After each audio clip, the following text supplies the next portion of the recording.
So it's recording now, so you can start anytime. Hi, everyone. Welcome to Journey Through Jewish Philosophy from Mediterranean Roots to Modern Movements. This is going to be the first of a series of lectures that I'm doing after my independent study last fall with Dr. Gabriel in European Jewish philosophy. This first lecture is going to be the philosophy of the Torah through the beginning of the Diasporic Schism. So I know this is a lot to cover, and it might seem like mission impossible, but I'm intending to give sort of the best hits of the period in order to give you a good idea of what is brewing in the early Jewish community in terms of philosophical ideas. And without further ado, I want to start with nothing else than the Torah, a line that comes from Exodus, which talks about the diverse origins of the Jewish people, but how they have these different commonalities that they come together over. So the line from Exodus, which is 12:38, is, "Moreover, a mixed multitude went up with them, and very much livestock, both flocks and herds." So you see this language of a mixed multitude being used on purpose to show that Israel is formed not just over this one group of people, whether they be of Canaanite origin or they literally come from or like Abraham's descendants, that actually it's a space for these people that have these very different backgrounds, but are united over ideas of redemption. And this is discussed by Dr. Ronald Hendel in Israel Among the Nations, who shows how identity is not really a matter of where you come from, but it's a matter of belief and custom. And he states, "Recent research has demonstrated that culture and ethnicity are more matters of belief and custom than they are proof of common descent. In the memorable title of one such study, nations or ethnic groups are imagined communities, imagined into existence by those who believe into the group and participate in its social interactions. In the case of ancient Israel, the imagination that flows into the construction of a cultural identity is, at least in part, preserved in the biblical portrayal of Israel's origins.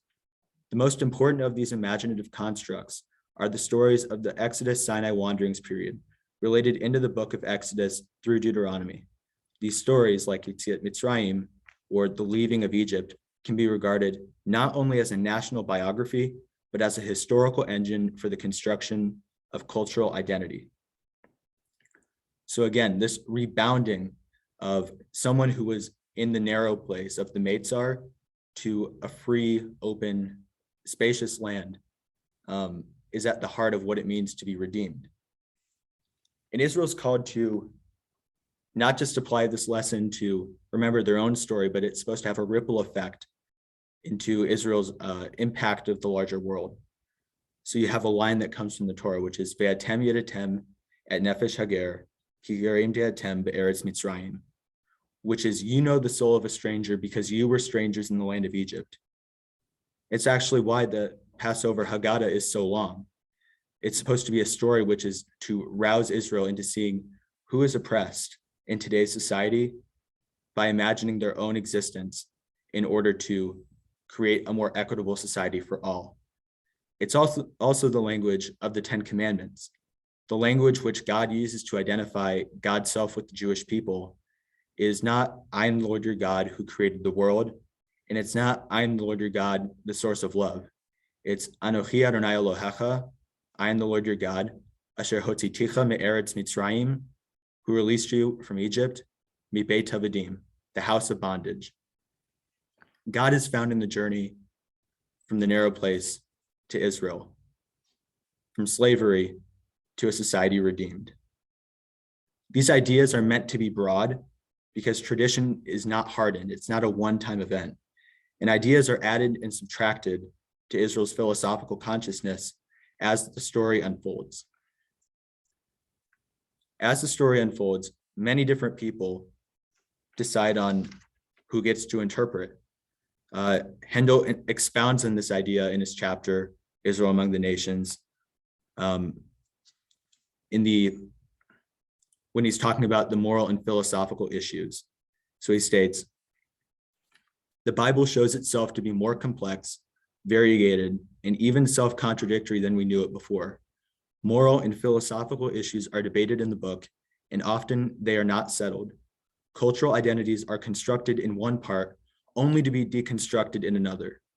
A culturally and historically alive Bible may be unsettling to some, for whom its meanings require the stable sediment of tradition. But tradition is itself unstable, and interpretation goes on without end. The interpretation is taken to be a matter of community authority, but it's also taken to be a matter of individual authority. For example, Mishnah Rosh Hashanah 2 shows one of the ways in which the authority that Moses had in his community eventually gets passed down to those who form a court over Israel in future times. The text states, when Rabbi Yehoshua came to Rabbi Dosa ben Harkinus, the latter said to him, if we are to question the decisions of the court of Rabban Gamliel, we must also question the decisions of all courts which have stood from the days of Moshe until today, as it is stated, Moshe, Aaron, Nadav, Avihu, and 70 of the elders of Israel went up. Why were the names of the elders not specified? Rather, it was to teach that every 3 men that form a court over Israel is considered like the court of Moshe. Authority lies in a community trying to preserve its practice, to survive for their own time, and not make a fossil out of it, which is why it's necessary, it's actually the duty of the scholars of the modern biblical community, not just to preserve old traditions, but actually to be innovative, to be flexible, and cultivate something new. And sometimes when the court is not able to do something which reflects the times that Judaism is learning to live in, the rabbis of the Gemara actually take initiative themselves, trying to synthesize Judaism with the culture they're living in. I want to share a story from Rabban Gamliel, who was a text mentioned in Mishnah Rosh Hashanah, where he tries to bathe in a temple that has a bathhouse dedicated to Aphrodite. And he's confronted by a student who says, what are you doing? You're supposed to not be dedicating yourselves to leisure or really anything else in this bathhouse, which is dedicated to, it's considered to be avodah zarah, which is foreign worship. And he doesn't seem to take issue with it.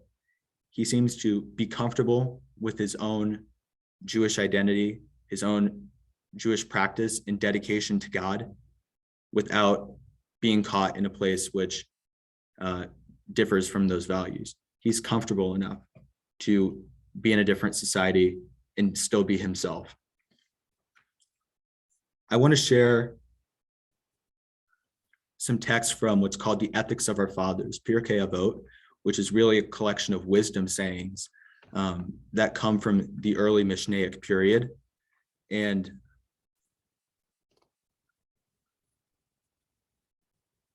sorry, there seemed to be a little error in the presentation, but that's okay. The first text that comes from Pirkei Avot is a text about what the world stands on. And the world stands on how Torah is sort of life, that it's interwoven with life. There's another text I learned from a lesson by Rabbi Danya Ruttenberg about how Torah is sown throughout the earth like silver. And that verse is derived from the Psalms, but that through living life, you learn more about what are these truths which are woven into the fabric of the universe. So the way Israel's identifying its own way of learning about God and learning about what are these eternal truths that we must abide by is through living life. It's through sifting through the good and the bad.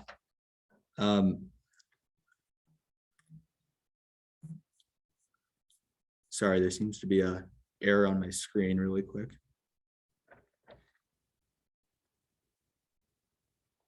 Sorry about that. Pirkei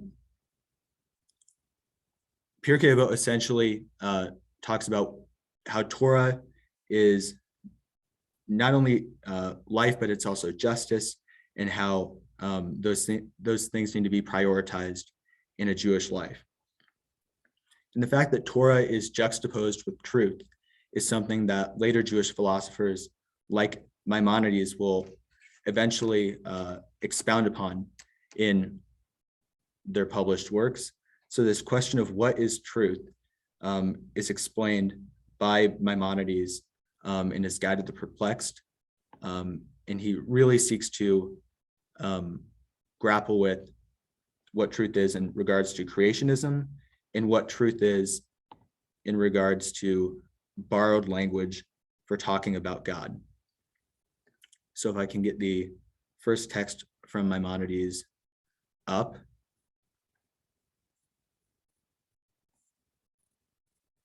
There we go. So he states on creationism from the Guide to the Perplexed, if they find some phrase suited to their object in the words of the prophets, they are still more inclined to consider that they are free to make use of such texts, which should at least be explained to employ them in their literal sense, to derive new expressions from them. And he writes about this in regard to creationism because creation is seen as a sort of allegory for God and the Jewish people to continue their mission in the world, that rest is necessary every so often in order for you to dream again, to reimagine a better society. And this relates back to the origin story of Israel, which is moving from darkness to light, that things get better and stories don't end in darkness, but you have to take the chance to dream again. On this note of the allegory, there's different borrowed terms, like the concept of a Shabbat is much deeper than what Shabbat actually is. So he states in terms of this borrowed language that we only have such a great vocabulary to talk about these things. He says, for this reason also, man is blind to the apprehension of the true realities and inclined towards the things to which he is habituated. All this is due to people being habituated to and brought up on text that is an established usage to think highly of and to regard as true, and whose external meaning is indicative of a corporeality of God and other imaginings with no truth in them, for these have been set forth as parables and riddles. In this text, while it might seem somewhat abstract, the essential language of it is that you really can't know God based off the language of the Torah. It's really tools or frameworks, models to come close to the relationship we can express. So for example, when we say Avinu Malkeinu on the high holidays, we don't literally think God is a king. We don't literally think God is a parent, but those are the sorts of relationships that we have at our disposal to describe this relationship we feel with something beyond us. And in our next video, I'll be talking about some of how Jewish philosophy changes in the diaspora, especially when you get to the Ashkenazi community developing its unique differences with Moses Israelis' text, like the tablecloth, not just in terms of legalistic practices, but also the birth of Hasidism and how they come to spiritually redefine themselves. So just to recap, these ideas that we have about the early stages of Jewish philosophy is God is a liberator, and that liberation is something that God loves, not just for Israel, but for all people, and that truth is found in knowledge, that sort of exists everywhere. And we have the authority both as a Jewish community and as individuals to try and seek out both of those things whenever we possibly can. And additionally, it's incumbent upon Jewish communities to use the models of the Jewish past, like of creation, to find meaning in their lives to better society today. And the borrowed terms that we have are also necessary to seek out new ways that we can better understand God, not just thinking of God as Avinu, but also as a mother, not just as a father, but as a mother. I look forward to teaching my next lesson with you on Jewish revival. And I appreciate you spending your time with me to learn today.